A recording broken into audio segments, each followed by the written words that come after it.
Initially, I was mad. I was just so mad. This woman did not want to be identified, but she reached out to Channel 9 after she says she received a racist and disturbing text message. Well, color me not surprised that this is happening. Who did not know that this was going to happen? Who did not know that the racists were going to be emboldened by Trump's victory? So it turns out just a few days after Trump's re-election as the president of America, that Black people have begun to receive some very distasteful messages telling them that they're going to be slaves again. But I'm not surprised. I saw this coming, and anyone who thinks this wasn't going to happen is just deceiving themselves. It just says that someone will be picking me up sometime in November and to work on the plantation. Some other slaves will be picking us up at 5 o'clock in the morning. And the thing is, some people will come out with this defense and say, it isn't Trump that sent out this message. Yeah, of course, it's not Trump, but it is Trump's behavior that encourages such kind of rhetoric. It's Trump's behavior. Trump is essentially making it possible for people who have these extreme views and extreme behavior and ideas to be comfortable enough to express them. So now they feel that they're in power. They feel that they have the right to do whatever the hell they want to do. And it's the same thing that you see with Twitter. When Elon Musk took over Twitter, all the right-wing nuts and the right-wing trolls, they became so emboldened, all the racists, all the Nazis, because that's the kind of thing that is encouraged in that sort of platform. So people react to the environment, people react to what is being encouraged, what is being rewarded. And Donald Trump has shown that being a shitty person, being a terrible person, being one who causes division, being one who calls people names, being one who attacks other people for no good reason, being one who demonizes other people, it's very fine, it's very okay, it's encouraged. You're going to be rewarded for such things. So why wouldn't his supporters do something like this? And then there are others who are going to come with the defense that this is another justice mole. This is maybe black people sending these text messages to themselves just to put Trump in the bad light. But I don't think so, because it is very, very possible that some of Trump's supporters feel this way and they will go to this extent. I mean, these are the people who stormed a Capitol building looking for Mike Pence. I'm telling you what, I'm hearing the Pence. I hearing the Pence just caved. No. Is that true? I'm hearing reports that Pence caved. No I'm way. telling you, if Pence caved, we're gonna drag through the streets. You politicians are gonna get drugged through the streets. Bring him out! Bring out Pence! Bring him out! Bring out Pence! Bring him out! Bring out Pence!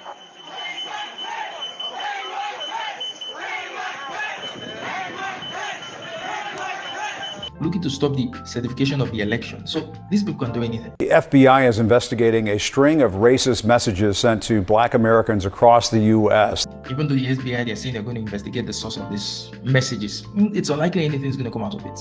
Look at Trump himself. He's a felon. This guy should be in jail, but he has won a re-election.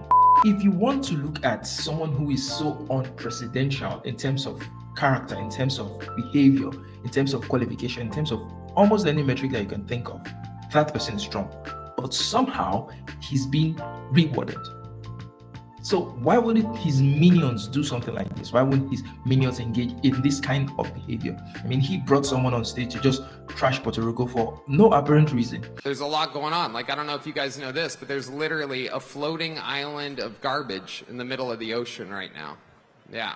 I think it's called Puerto Rico. He has demonized Asian migrants, even though they are legal migrants in the US, accusing them of eating people's pets and people's dogs.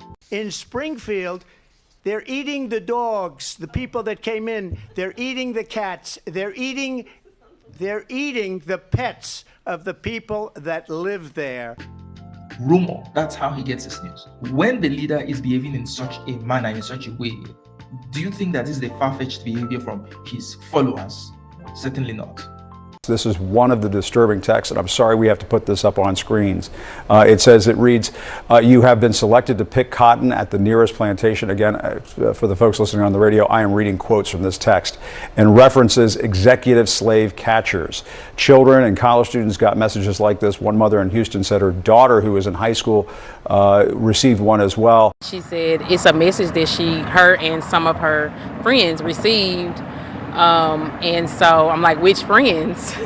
And so she said, all of my black friends. To have somebody threaten their lives or threaten their livelihood or threaten their family's livelihood, it becomes uncomfortable. This should not be sent to any student, black, brown, blue, purple, yellow, whatever. It's not a function of whether Donald Trump himself is racist. It's the kind of behavior that he encourages. And he has shown that you can get rewarded for doing the wrong thing. So people are going to do that. People are going to say all these things. And racism is not so much a person as much as it's an act. So you can say, well, I'm not a racist person. But when you do something racist, that thing is racist. When you say something racist, that thing is racist.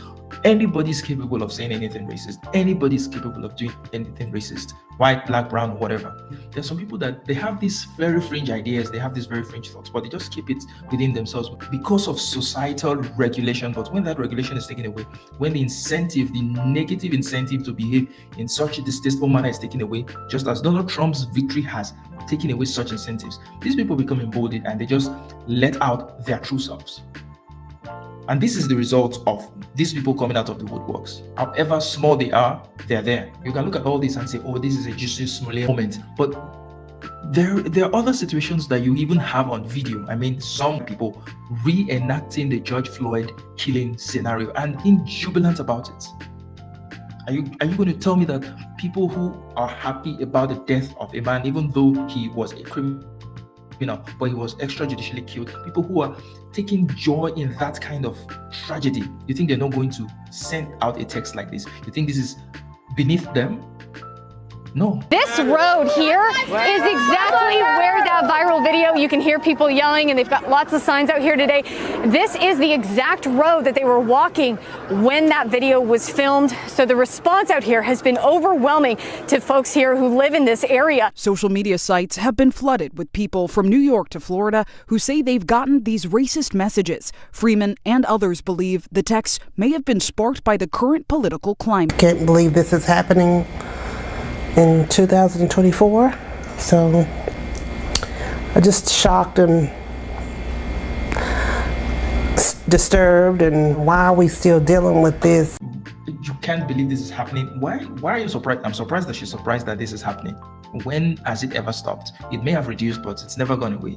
And if Trump and his people are anything to go by, then you know that such sentiments are still present in American society. So I mean, don't delude yourself into thinking that this is something extraordinary. This is just Trump and his people showing themselves for who they are. And there's something that I keep praying for. I wish to God that Trump would do everything, every crazy thing that he said he's going to do. I want him to do that so that people would actually see him for what he truly is. He may have gotten lucky the first time in the first 4 years in office. This time he might not be so lucky. This time he would have unfettered powers. I think he has both the House and the Senate now, so he can do as much damage as possible. And then people are going to sit back and say, maybe it wasn't such a bright idea to elect a felon to become the president of the United States of America.